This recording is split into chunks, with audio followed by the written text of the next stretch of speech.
সুপ্রিয় একাদশ দ্বাদশ শ্রেণীর শিক্ষার্থীবৃন্দ, তোমাদেরকে স্বাগত জানাচ্ছি পর্যায়ক্রমিক অন্তরীকরণের দ্বিতীয় লেকচারে। এই লেকচারে আমরা 3 নম্বর যে অঙ্কটি রয়েছে এইখান থেকে আমরা দুইটি ম্যাথ দেখব। বাকি ম্যাথগুলো তোমরা দেখবা যে আসলে একই রকমের ম্যাথ এগুলো। এখানে 3-এর 1 নম্বর যে ম্যাথটা বলা হচ্ছে, 3-এর 1-এ আমরা এখানে লিখব, দেওয়া আছে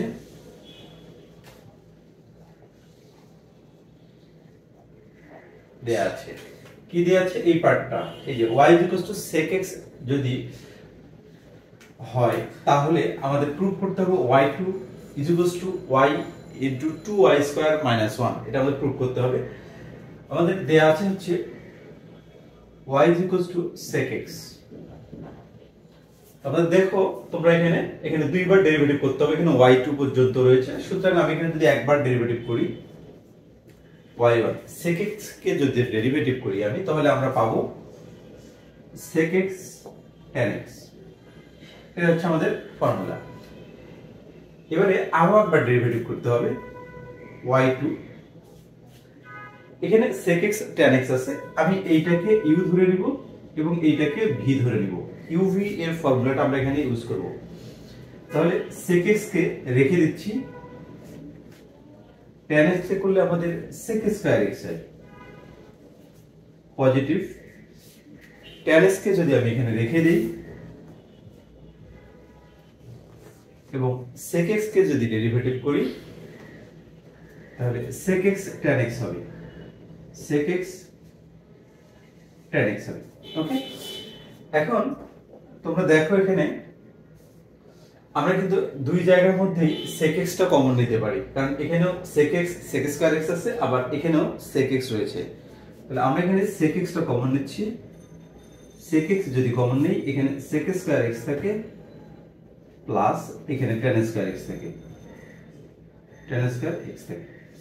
এখন একটা বিষয় লক্ষণীয় যে এখানে দেখো তোমরা y2 y into 2y square minus 1, এখানে কিন্তু tan এর কোনো মানে চিহ্ন নাই এখানে, সুতরাং আমাদের এই ট্যানটাকে এখানে রাখা যাবে না। তাহলে আমরা এখানে লিখতে পারি sec x, এখানে sec স্কয়ার x থাকবে পজিটিভ, এই tan x টাকে ভ্যানিশ করতে হবে। আমরা কি জানি একযোগে টান দিলে আছে কিছু শেখবার, অর্থাৎ 1 plus tan square x is equals to sec square x। তাহলে আমরা এখানে tan স্কয়ার x এর মান বসাবো, তাহলে sec স্কয়ার x minus 1 হবে। তাহলে আমরা এখানে লিখব sec স্কয়ার x minus 1 লিখব। লেখার পর এখানে sec x যা আছে তাই থাকবে, sec x, আর এখানে যদি ক্যালকুলেশন করি 2 sec স্কয়ার x minus 1 আসে আমাদের। এখন তোমরা দেখো y আছে এখানে, তার মানে এই যে sec x এর ভ্যালু আমাদের কত, এই যে এখানে দেয়া ছিল sec x এর ভ্যালু হচ্ছে আমাদের কত, sec x এর ভ্যালু যদি আমাদের y হয় তাহলে আমরা জাস্ট এখানে মানটা বসাই দিই। এখানে হচ্ছে y, এই যে 2 sec x তো হচ্ছে y, তার মানে y স্কয়ার মাইনাস 1। এইটাই ছিল আমাদের আসলে দেখাইতে বলছে যে y2 is equals to এত। তার মানে আমরা এই পর্যন্ত আসার পর এখানে ইজিলি লিখতে পারি যে দেখানো হলো। এবারে আমরা 3-এর 4 নম্বর অঙ্ক দেখব। তোমরা দেখলে বুঝতে পারবা যে আসলে এই ম্যাথটা আসলে অনেক ইম্পর্টেন্ট একটা ম্যাথ এবং এই ম্যাথটা অনেক ভাবেই করানো যায়। আমি এখানে সহজ যে টেকনিকটা সেই টেকনিকটা অবলম্বন করার চেষ্টা করছি। এখানে দেখো আমরা এখানে লিখব given y is equals to sec x plus tan x। এটা আমাদের দেয়া আছে, আমাদের এটা প্রুফ করতে হবে, দেখাইতে হবে y is equals to cos x by 1 minus sin x whole square। তো যেহেতু এখানে cos x আর sin x এ আছে, সুতরাং এখানে আমরা sec x tan x আর রাখবো না, এটাকে sin x cos x এ কনভার্ট করে দেব। tan x সমান সমান sin x by cos x positive, এই sec x কে লেখা যায় 1 by cos x। দেন আমরা যদি এটাকে এলসিএম বা লসাগু করি, এখানে হচ্ছে cos x হচ্ছে লসাগু, তাহলে sin x plus 1, এখানে হবে sin x plus 1। এখন আমাদের এখানে y2 ছিল, এখানে এটাকে দুইবার ডেরিভেটিভ করতে হবে। প্রথমত আমরা যদি একবার এটাকে ডেরিভেটিভ করি, আমরা জাস্ট এখানে y এর ভ্যালুটা পেয়ে গেছি, এখানে অবশ্যই আমরা বা দিব যদি একবার ডেরিভেটিভ করি তাহলে এখানে y1 হবে ইজ ইকুয়ালস টু, এখানে তোমরা দেখো এটা হচ্ছে আমাদের uv এর একটা ফর্মুলা, u বাই v এর ফর্মুলা। এই যে u বাই v এর যে ফর্মুলাটা আমরা পড়ে আসছিলাম, d by dx u by v এর ফর্মুলাটা, এই ফর্মুলাটা কি ছিল? v d by dx u minus v d by dx u by, এখানে হচ্ছে নিচে যত ছিল, নিচে কত ছিল? v ছিল, v এর উপরে স্কয়ার। এটা হচ্ছে আমাদের ফর্মুলাটা। ওই ফর্মুলাটা আমরা এখানে ইউজ করব। যদি একবার ডেরিভেটিভ করি তাহলে cos x এখানে থাকবে, cos x d by dx, এখানে হবে sin x plus 1, sin x plus 1। Similar উপায়ে এখানে যেহেতু আমাদের মাইনাস আছে, সুতরাং এখানেও মাইনাস হবে। তাহলে cos x sin x plus 1, sin x plus 1, এখানে হবে d বাই dx, এখানে হবে cos x।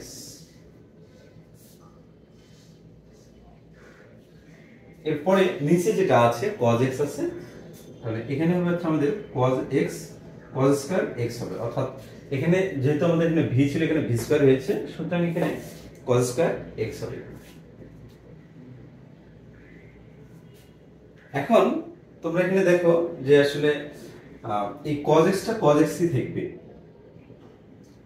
আর এই যে sin x প্লাস 1 আছে, যদি আমি এটাকে ডেরিভেটিভ করি, sin x কে করলে cos x হয় এবং প্লাস আন্ডার হয়,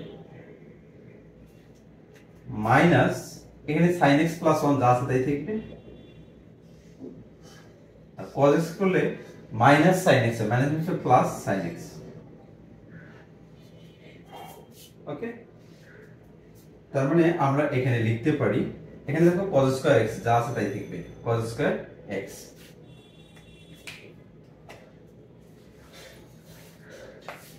পরবর্তী লাইনে আমরা এখানে লিখতে পারি, বা দিলাম এখানে y1 ই থাকবে, y1 ইজ ইকুয়ালস টু, যদি আমরা এটাকে গুণ করি তাহলে দেখো তোমরা শুধু cos স্কয়ার x হয়, cos স্কয়ার x হয়, দেন এখানে প্লাস, এখানে আসে sin square x plus sin x, sin square x plus sin x আসে, নিচে আমাদের cos স্কয়ার x ই থাকবে।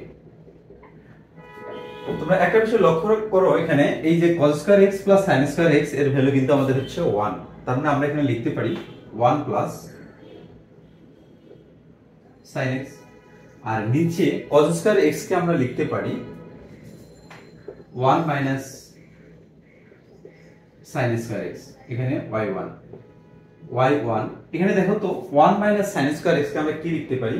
1 প্লাস sin x আর 1 মাইনাস sin x, তার মানে এখানে উপরে যা আছে তা থাকবে 1 প্লাস sin x, নিচে আমরা লিখতে পারি 1 plus sin x 1 minus sin x, square minus square formula, 1 plus sin x আর হচ্ছে 1 মাইনাস sin x, আমরা এটা লিখতে পারি। এখন আমরা কিন্তু একটা ওমিট করতে পারি, এই যে 1 plus sin x 1 plus sin x cancel, এখানে আমাদের থাকে y1 is equals to 1 by 1 minus sin x। এখন তোমরা দেখো যে আসলে এখানে প্রুফ করতে হবে, কি প্রুফ করতে হবে? আমাদের y2 ইজ ইকুয়ালস টু, এই যে y2 is equals to cos x by 1 minus sin x whole square, তার মানে আমাদের এখানে জাস্ট y1 চলে এসেছে, এখানে y2 আর একবার ডেরিভেটিভ আমাদের করতে হবে। তো আমরা আর একবার ডেরিভেটিভ করার চেষ্টা করি এটাকে,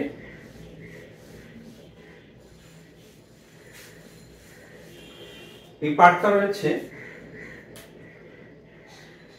y1 is equals to 1 by 1 minus sin x। তোমরা দেখো এইটাও কিন্তু আমাদের u by v method, u by v method, সুতরাং আমরা এটাকে y2 যদি করি, এটা হবে 1 minus sin x, এটা এখানে রাখলাম, v কে রাখলাম, d by dx করব, কাকে? u কে ডেরিভেটিভ করব 1, সূত্রের মাইনাস 1 কে রেখে দিব, এবার ডেরিভেটিভ করব, আবার কাকে ডেরিভেটিভ করব? v কে, 1 মাইনাস sin x কে, 1 মাইনাস sin x কে আবার ডেরিভেটিভ করতে হবে।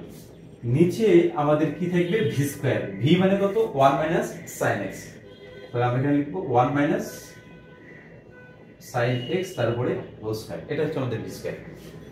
এখন জাস্ট এটাকে ক্যালকুলেশন করলে আমাদের যেহেতু এখানে y টা চলে আসছে এই ভ্যালুটা আসার কথা। দেখি 1 মাইনাস sin x যা আছে তাই থাকবে, 1 মাইনাস sin x এখানে যা আছে তাই থাকবে। এই যে 1 কে যদি আমরা x এর সাপেক্ষে ডেরিভেটিভ করি তাহলে পরিবর্তনের হার আসলে, যেহেতু এটা কনস্ট্যান্ট, পরিবর্তনের হার আসলে শূন্য, সুতরাং এটা শূন্য হবে।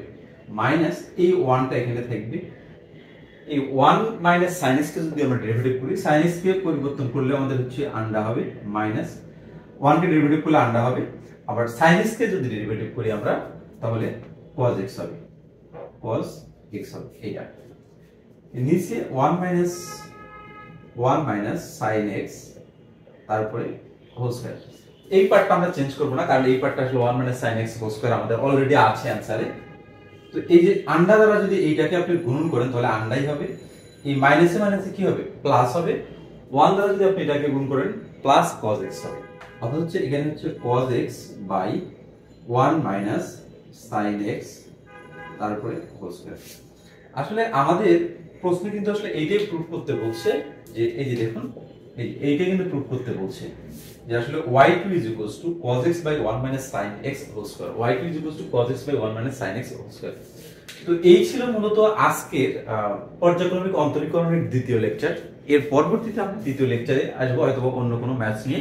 যদি তোমাদের এই ভিডিওটি ভালো লেগে থাকে অবশ্যই আমার এই চ্যানেলে সাবস্ক্রাইব করবে, আর এই ধরনের সুন্দর সুন্দর ভিডিও পাওয়ার জন্য এই চ্যানেলের ভিডিওগুলো তোমরা শেয়ার করতে পারো তোমাদের বন্ধু বান্ধবদের মধ্যে যারা একাদশ দ্বাদশ শ্রেণীতে অলরেডি আছো তাদের ক্ষেত্রে।